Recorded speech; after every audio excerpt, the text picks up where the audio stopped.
अब अगली खबर, केजरीवाल ने मोहन भागवत को लिखी है चिट्ठी। केजरीवाल ने संघ प्रमुख से पूछे हैं 5 सवाल। सवाल यह पूछा गया कि क्या ईडी सीबीआई का इस्तेमाल आरएसएस को मंजूर है।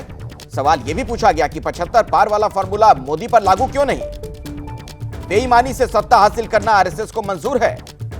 तो केजरीवाल ने मोहन भागवत को चिट्ठी लिखी है और इस चिट्ठी में कुछ सवाल पूछे गए हैं। केजरीवाल ने संघ प्रमुख से 5 सवाल पूछे हैं। वो पांचों सवाल आपके सामने एक एक करके हम वो सवाल भी रख रहे हैं जो सवाल इस चिट्ठी के जरिए उठाया गया है अरविंद केजरीवाल की तरफ से। उसमें प्रमुखता के साथ ये कहा गया, बेईमानी से सत्ता हासिल करना आरएसएस को मंजूर है, यह सवाल पूछा गया। केजरीवाल ने मोहन भागवत को यह खुली चिट्ठी लिखी है जिसमें 5 सवाल और समसामयिक राजनीति को देखते हुए सवाल पूछे गए हैं। ईडी सीबीआई का डर दिखाकर मोदी जी सरकारें गिरा रहे हैं, क्या उससे सहमत हैं? ये मोहन भागवत से सवाल पूछा अरविंद केजरीवाल ने। मोदी जी ने सबसे भ्रष्ट नेताओं को बीजेपी में शामिल कराया, क्या उसमें सहमत हैं? ये भी सवाल अरविंद केजरीवाल का मोहन भागवत से। और फिर सवाल यह भी पूछा गया कि नड्डा जी ने कहा कि बीजेपी को आरएसएस की जरूरत नहीं, यह सुनकर दुख हुआ कि नहीं आपको?